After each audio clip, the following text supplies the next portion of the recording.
మనుషునికి దేవునికి మధ్యలో ఉన్నటువంటి సంభాషణ మాటలు ఇవి.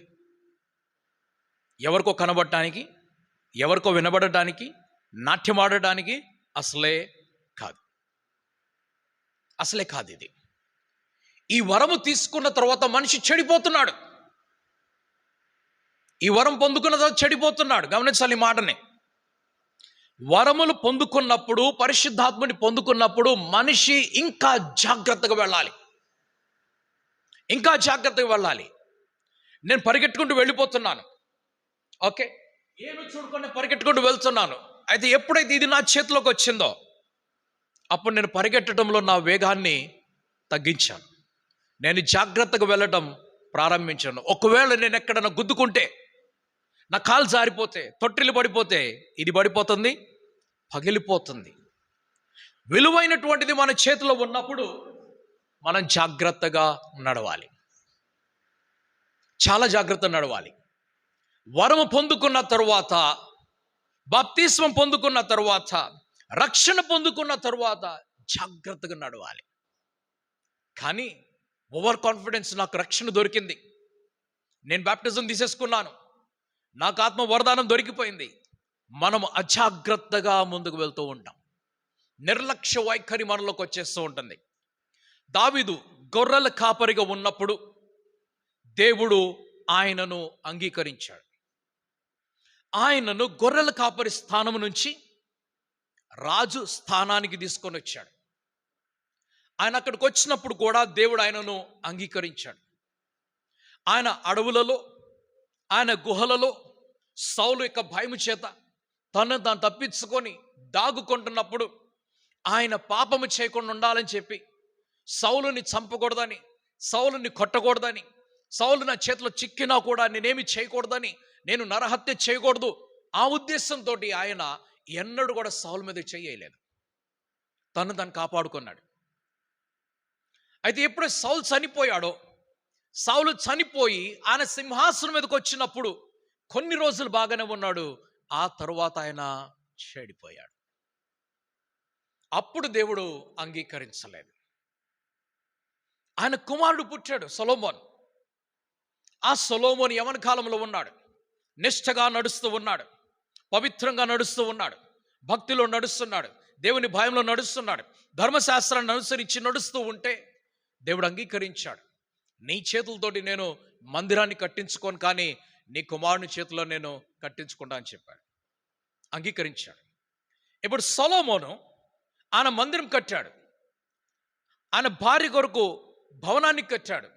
ఆ తర్వాత ఏం చేయాలి అర్థం కావట్లేదు. వాట్ నెక్స్ట్ అంటే రాజ్యం పెంచుకొని, రాజ్యం పెంచుకోవడానికి ఇలా పెంచుకోవటం లేదు. ఎలా పెంచుకున్నాడు ఆయన? కుటుంబం పెంచుకుంటూ వెళ్ళిపోయి, ఈ రాజ్యంతో సంబంధం, ఆ రాజ్యంతో సంబంధం, ఆ రాజ్యంతో సంబంధం, ఇలా వెళ్ళిపోతూ వెళ్ళిపోతూ ఆయన చివరికి తను అల్లుకున్నటువంటి ఆ వలలోనే ఆయన పడిపోయాడు. తానే అల్లుకున్నాడు. అది ఎవరు అల్లలేదా? ఆయన తనకు తానే వల అల్లుకున్నాడు. మనం పాపం చేసేటప్పుడు మనకు మనమే అల్లుకుంటూ వెళ్తూ ఉంటాం. మనం మర్చిపోతాం ఎక్కడ అల్లాము అనేది. ఏ దారం ఎక్కడ కట్టాం, ఏ తాడు ఎక్కడ కట్టాం, ఏ తీగ ఎక్కడ కట్టాం మర్చిపోతాం. మనం ఏమి మనకు అంటవులే అనుకొని వెళ్ళిపోతూ ఉంటాం. కానీ అవి ఒకరోజు మనకి అడ్డుపడతాయి. మన పాపము మనకే అడ్డుపడుతుంది, ఎవరికి అడ్డుపడదు. మనం ఇతరులను నాశనం చేయాలని చూస్తే అది వేరే విషయం. సొలొమోను ఇప్పుడు తాను చేసుకున్నటువంటి ఆ అల్లిక పనిలో తానే చిక్కుకుపోయాడు. దేవుడికి వదిలిపెట్టాల్సి వచ్చింది. ఇక అంత పని చేపించుకోలేడు, ఎందుకంటే ఆయన పనులు మానేశాడు. ఆయన యజమానిని మార్చుకున్నాడు. ఇప్పుడు దేవుడి కోసము ఒక గుడి కట్టేశాను, అయిపోయింది అనుకున్నాడు. ఆ ఒక గుడిలోనే, ఆ యెరూషలేములోనే అందరూ వచ్చి ఆరాధన చేయాలి, ఇంకెక్కడ బ్రాంచ్ ఉండడానికి వీల్లేదు. మంచి కోరిక సొలొమోనుది. ఇదే మందిరం, ఈ మందిరం తప్ప ఇంకొక మందిరం ఉండకూడదు.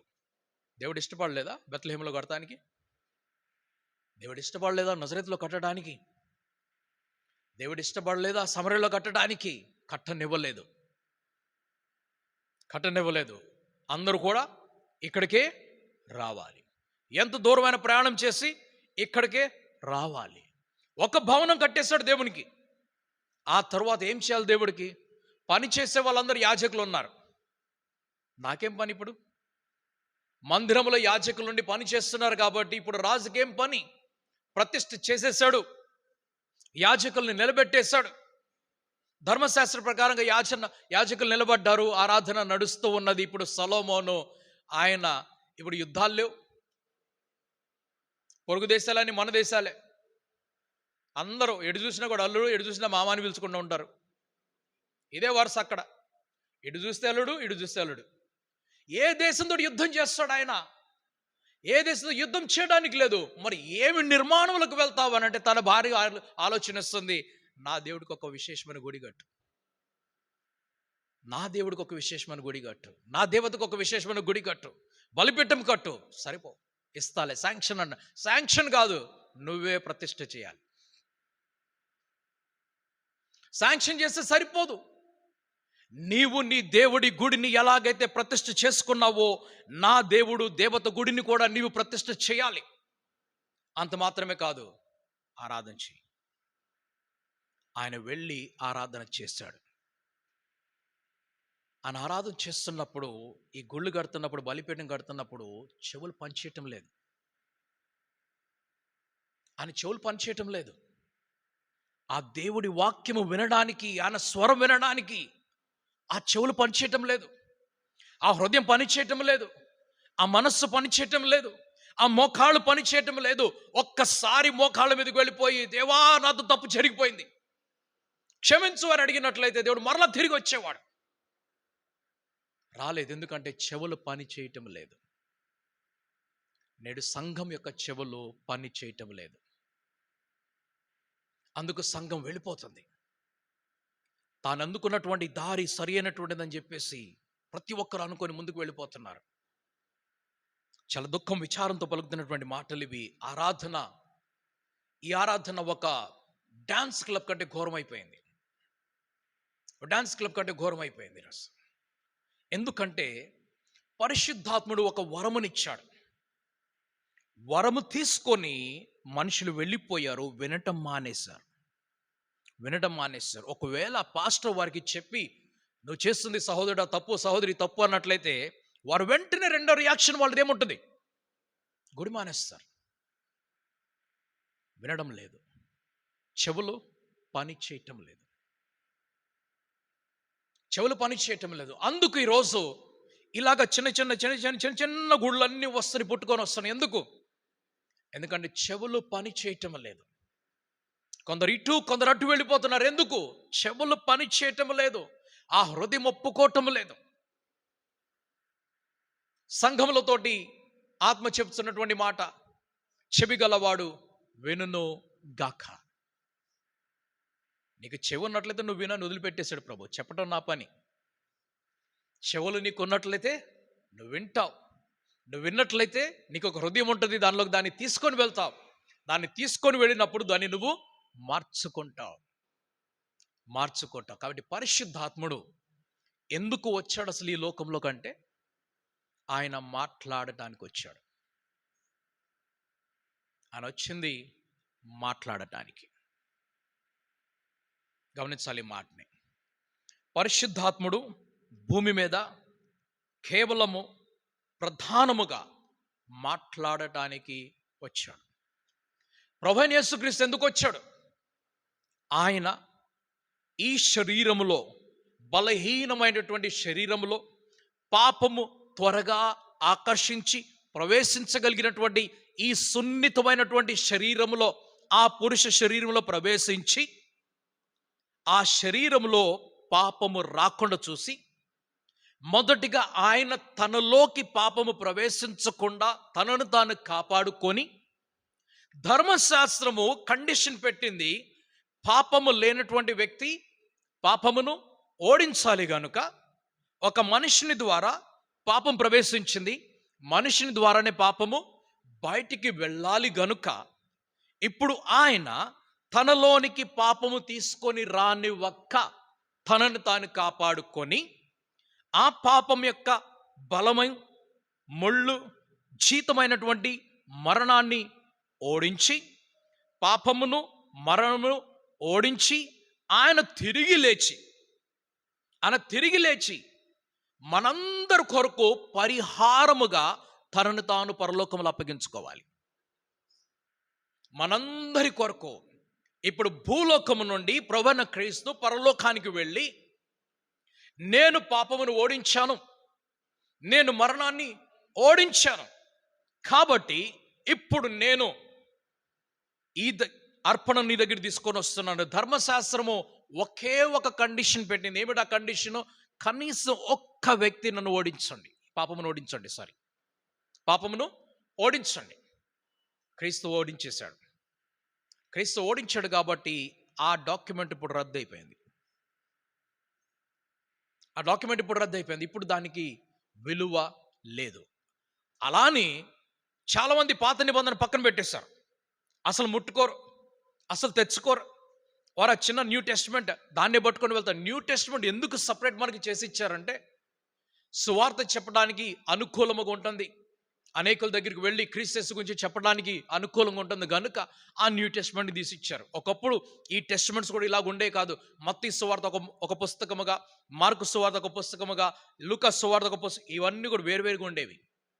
వాటిని మన బైబిల్ సొసైటీ ఆఫ్ ఇండియా, ఆ తర్వాత కొన్ని బైబిల్ సొసైటీస్ వారందరూ కలిసి ముద్ర చేసి ఒక పుస్తకముగా, ఒక గ్రంథం బైబిల్గా తీసుకొని వచ్చారు.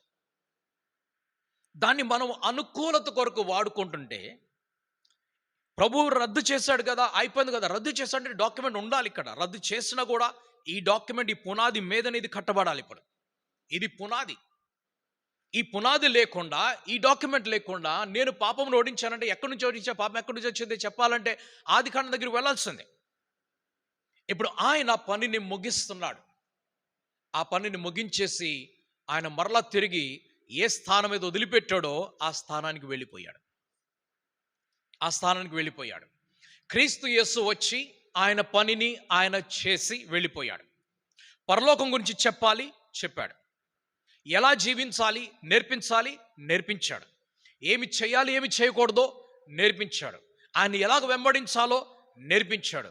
పరలోక రాజ్యంలో తండ్రి ఉన్నాడు, పరిచయం చేశాడు. పరిశుద్ధాత్ముడు నేను పంపిస్తానన్నాడు, పరిచయం చేశాడు. నేను ఈ పని ముగిస్తున్నానని చెప్పాడు. అన్ని కూడా చేసేసిన తర్వాత ఆయన వెళ్ళిపోయాడు. ఇప్పుడు పరిశుద్ధాత్ముడు ఎందుకు వచ్చాడు ప్రధానముగా అంటే, అందరితోటి మాట్లాడటానికి వచ్చాడు. ఆయన మాట్లాడటానికి వచ్చాడు.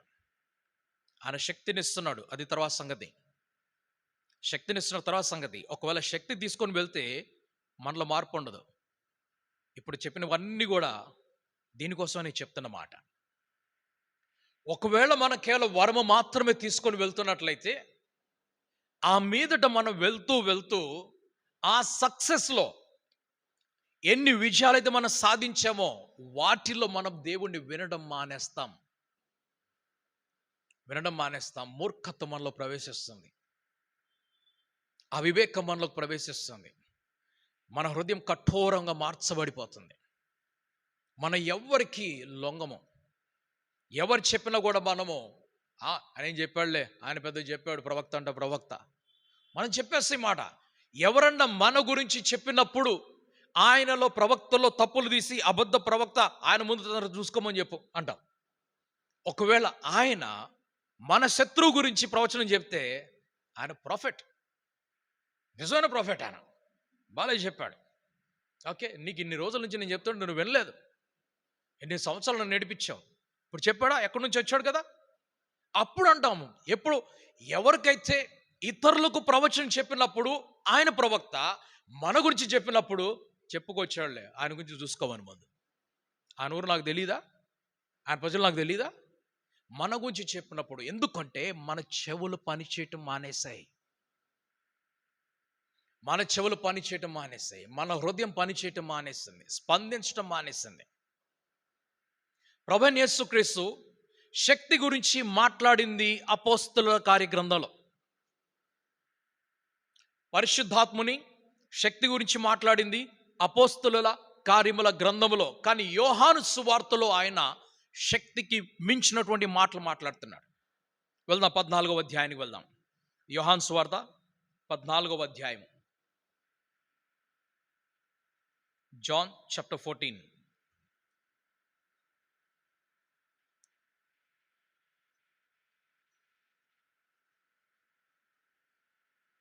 16వ అధ్యాయము 8వ వచనం చదువుకుందాం.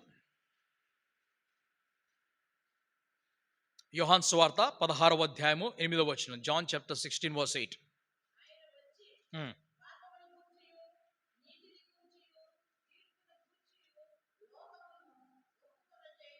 ఆయన వచ్చినప్పుడు ఆయన చేసే మొదటి పని ఏమిటంట?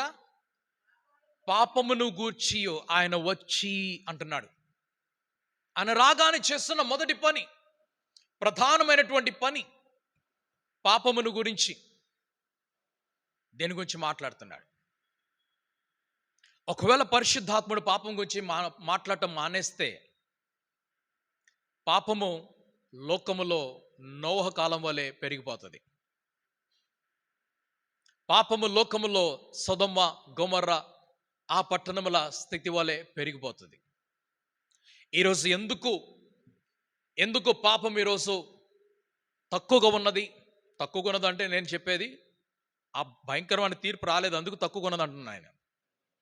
ఎందుకంటే ఆ పరిశుద్ధాత్ముని మాట విని పాపము చేయటం కొంతమంది మానేశారు. పాపం చేయటం కొంతమంది మానేశారు. అందుకు లోకములో తీర్పు కలగలేదు. ఇంకా ఆయన వచ్చి పాపను గూర్చియు, నీతిని గూర్చియు, తీర్పును గూర్చియు లోకముకు అంటున్నాడు. అందుకనే ఇది సీక్వెన్స్ అన్నమాట. ఇది సీక్వెన్స్. ఆయన వచ్చి తన పని చేస్తున్నాడు, ఆ పనిలో మాట్లాడుతున్నాడు, తెలియచేస్తాడు. అంతేనా? తెలియచేస్తాడని రాస్తుందా? చెప్తాడని రాస్తుందా? లోకమును ఒప్పుకొని చేయను. ఓకే, తెలియజేస్తున్నాడు కదా, మాట్లాడుతున్నాడు కదా, ఒప్పిస్తున్నాడు కదా. ఓకే, పరిశుద్ధాత్ముడు కొన్నిసార్లు మనలాగనే మనం కూడా కొన్నిసార్లు బతిమలాడుతూ ఉంటాం. అయ్యా చెయ్యయ్యా, అమ్మా చెయ్యమ్మా, అయ్యా చెయ్యయ్యా. ఓకే, ఒప్పుకునే వరకు సరేలే అనే వరకు మనం బతిమాలుతూనే ఉంటాం. అది దేవుడు ఏమంటున్నాడు అంటే, నేను కూడా హృదయం దగ్గర నిలబడి తడతా ఉంటాను. నేను హృదయం అనే తలుపు దగ్గర నిలబడి తట్టుచూ ఉంటాను. ఎవరైతే నా స్వరం విని తలుపు తీస్తారో నేను వస్తా లోపలికి, వచ్చి వారితో పాటు భోజనం చేస్తానంటున్నాడు. ఓకే, ఇప్పుడు పరిశుద్ధాత్ముడు చేస్తున్నటువంటి పని ఏమిటంటే, మనలను ఒప్పింప చేస్తున్నాడంటే ఆయన పదే పదే మన దగ్గర కూర్చొని ఉంటాడు. పదే పదే మన దగ్గరే కూర్చొని ఉండి మనతో మాట్లాడుతూ ఉంటాడు. తప్పు తప్పు తప్పు తప్పు తప్పు అంటే ఆగు, కొద్దిసేపు ఆగు అంటాం. మనం లెక్కలు తెలుసుకోవాల్సింది ఉంది. అకౌంట్స్ ఇంకా సెటిల్ కాలేదు, అప్పుడే ఒప్పుకుంటే ఎట్లాగా? నన్ను ఏడిపించారు, నేను ఏడిపించొద్దా? ఇప్పుడు నా టైం ఇది. మనం ఒప్పుకోం, మన మాట వినడానికి ఇష్టపడట్లేదు. కానీ పరిశుద్ధాత్ముడు ఏం చేస్తున్నాడు? ఆయన కూర్చొని అదే అదే అదే అదే అదే పనిలో ఉన్నాడు. అదే పనిలో ఉన్నాడు. ఆ జడ్జ్మెంట్గా నేను మాట్లాడటం లేదు. ఒక విషయాన్ని నేను చాలా క్లోజ్గా నేను చూశాను కాబట్టి నేను మీతో చెప్తున్నాను మాట. నా స్టేజ్ మీద నేను కూర్చొని ఉన్నాను. ఒక దైవజనుడు ఈ మైక్ నుంచి అని ఊతున్నాడు. పరిశుద్ధాత్మ పొందుకో. ఓకే, ఇంకా గట్టిగా, నాకు కొంచెం బలం తక్కువ. ఆయన చాలా గట్టిగా ఊదేశాడు. మైక్లో ఉన్న తప్పు మొత్తం బయటికి వెళ్ళిపోయింది. ఎన్నిసార్లు ఎంతమంది ఇప్పుడు ఎన్నిసార్లు ఊదేశాడు. అయిపోయిన తర్వాత ఇంకొక క్రేజ్ ఏముంటుందంటే, ఆ వచ్చిన మనిషి కింద పడాలి, టచ్ అన్నగారు కింద పడాలి. పడకపోతే నెడతారు. పాస్టర్ గారు నిలబడి ఉన్నారు, పిలిచారు ఆయన పాపం ప్రార్థన చేయడానికి. ఆయన నెడుతుంటే ఆయన నిలబడ్డాడు. ఇంకోసారి నెడితే ఇంకోసారి నిలబడ్డాడు. ఆయన మూడోసారి సోఫా పడిపోయింది, నిలబడ్డాడు. ఆయన వదిలేశాడు. ఈ పడితే చప్పట్లు ఎక్కువ. అది పడిపోతే 10 మంది వస్తారు, ఇంకా పేరు పెరిగిపోతుంది. ఇది చేయటానికి పరిగెడుతూ ఉంటాడు. పరిశుద్ధాత్ముడు దొంగలను పట్టిస్తాడు. పరిశుద్ధాత్ముడు దొంగల్ని పట్టిస్తూ ఉంటాడు. అయ్యగారు పేర్లు పిలిచారు, నేను దాని వ్యతిరేకం కాదు, దేవుడు వాడుకోవచ్చు ఎవరినైనా కూడా. వాడుకుంటాడు. ఆ దేవుడికి ఒక పరిమితి లేదు వాడుకోవటానికి. ఇది ఇది అని చెప్పడానికి లేదు. ప్రతి మంచిది దేవుడు వాడుకుంటాడు. ప్రతి మంచి పద్ధతి దేవుడు వాడుకుంటాడు. కానీ అది మనుషుల మహిమ కొరకైనదైతే దేవుడు వాడుకోడు దాన్ని. మనుషుల మహిమ కొరకు కాదు. నా మహిమను నేను ఎవరితో పంచుకోను. నా మహిమను నేను ఎవరితో పంచుకోను. ఇప్పుడు 10-15 పేర్లు పిలిచేశారు. పిలిచేస్తే రావాలి రావాలి రావాలి వచ్చేసారు. వచ్చేసిన తర్వాత మైక్ ఇచ్చారు. చెప్పండి మీరు అంటే, అసలు పాస్టర్ గారికి నాకు ఎప్పుడు సంబంధం లేదు, నేను ఎప్పుడు ఫస్ట్ టైం నేను వచ్చాను, నా పేరు పిలిచేశారు, నేను గుంపులోంచి వచ్చాను, అది ఇది అని చెప్పిన తర్వాత లాస్ట్లో ఒక మాట చెప్పారు, 3 సంవత్సరాల నుంచి నేను వారితో పాటు సేవలో ఉన్నానని చెప్పేసి.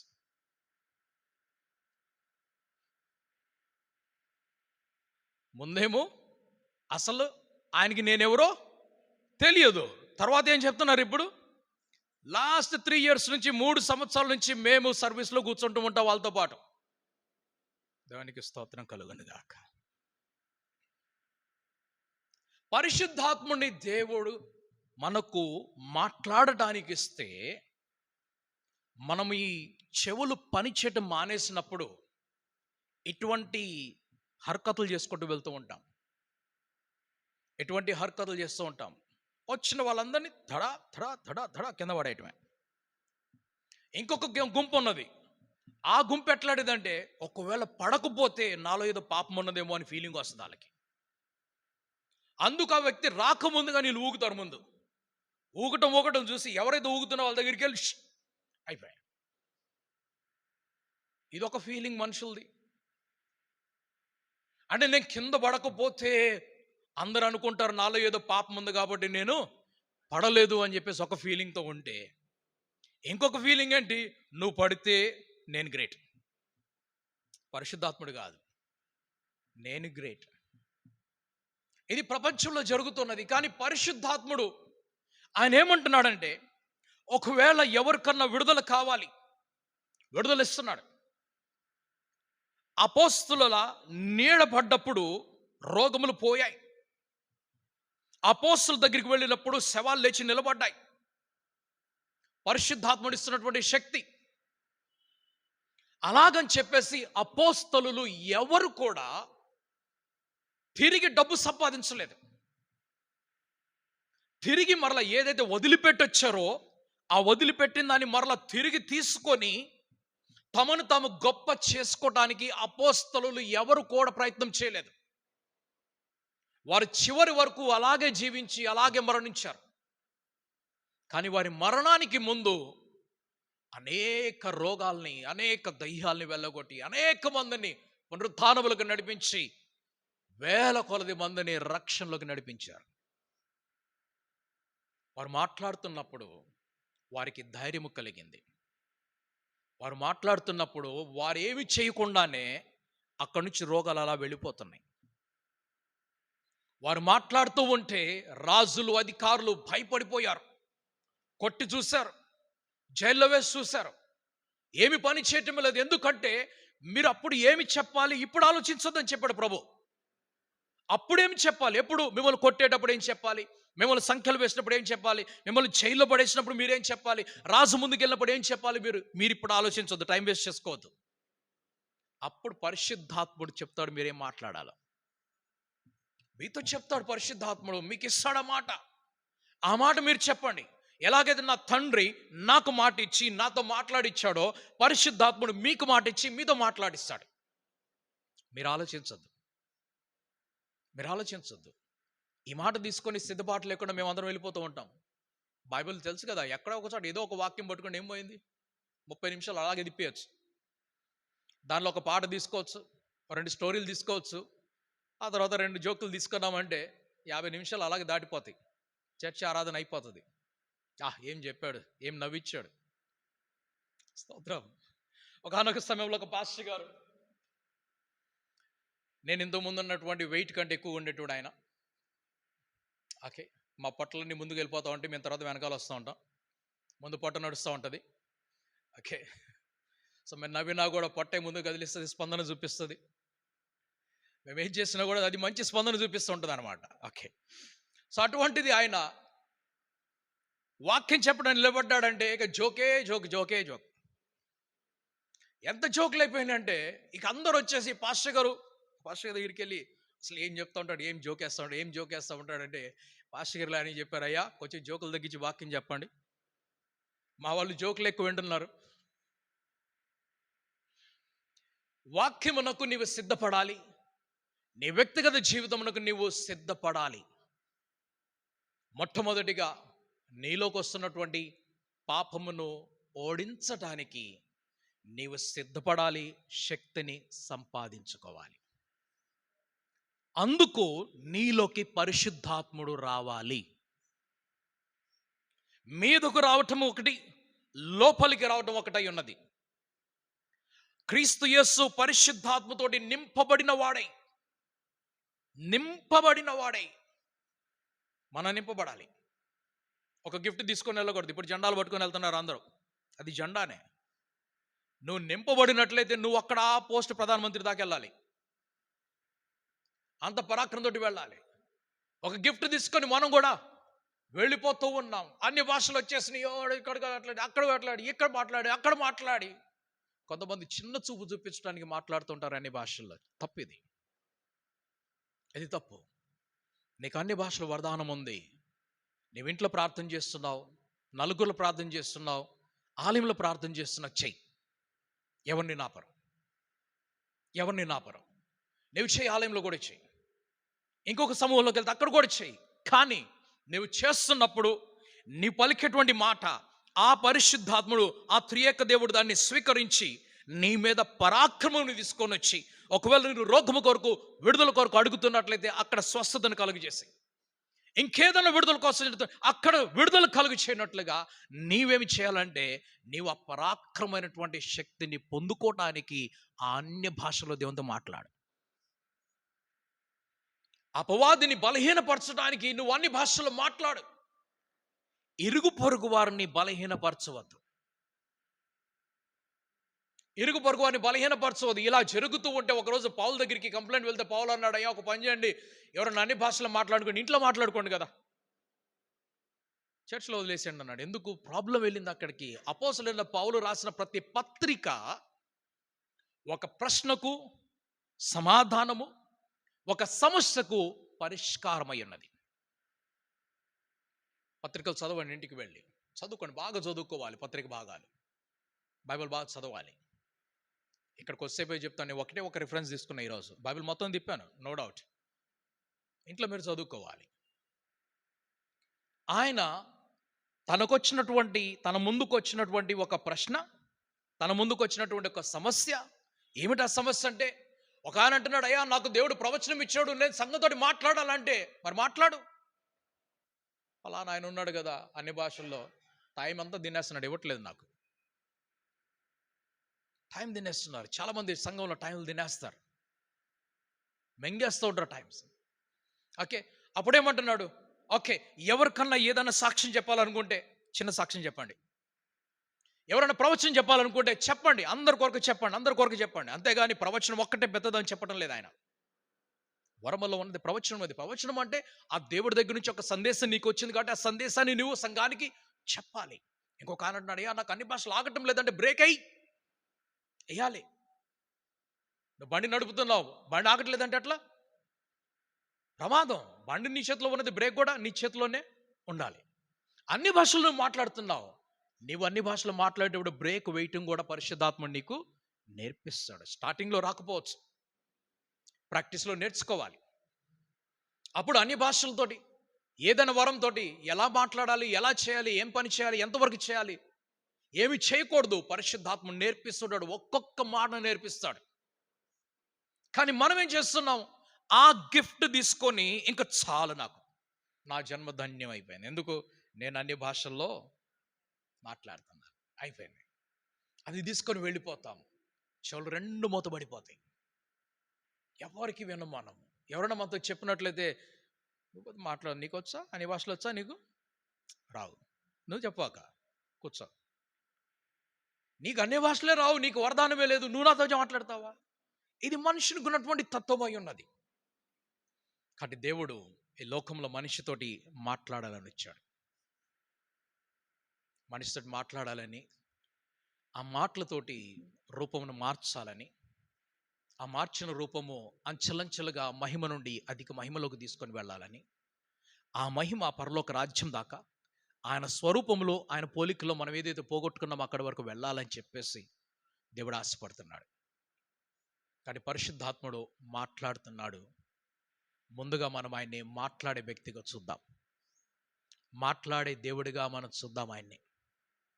ఆయన మాట్లాడుతున్నాడు, ఆయన మాట వినడానికి సిద్ధపడదాం. గిఫ్ట్ల తర్వాత వస్తాయి. బర్త్డే ఒక రోజు ఉన్నది, ఆ రోజు ఎవరైనా పిలిస్తే వాళ్ళు గిఫ్ట్ తీసుకొని వస్తారు. కొంతమంది వస్తారు, కొంతమంది తీసుకున్నారు, డోంట్ వరీ. ఓకే, కాదు, గిఫ్ట్కి ఒకటే ఒక రోజు ఉంది సంవత్సరం మొత్తంలో. మిగతా రోజులన్నీ మనమే సంతోషంగా ఉండాలి. ఆ రోజు మాత్రము అందరూ వచ్చి హ్యాపీ బర్త్డే అని చెప్తారు, గిఫ్ట్ ఇస్తారు. వాళ్ళు చెప్పిన మాటలు, వారు వచ్చినటువంటి వ్యక్తులు, అతను వారు ఇచ్చిన గిఫ్ట్లు మనల్ని సంతోషపెడితే 1 రోజు, 2 రోజులు, 10 రోజుల దాకా. ఆ తర్వాత మనమే సంతోషంగా ఉండాలి. అలాగుననే పరిశుద్ధాత్ముడు మనకు వరం ఇస్తున్నప్పుడు, వరం ఒకసారి వస్తుంది, ఇచ్చింది దేవుడు తీసుకోడు, మరల తిరిగి తీసుకోడు. మీరు చెడ్డవారుగా మార్చబడినా మీ దగ్గర ఉంచుతాడు, తీసుకోడు.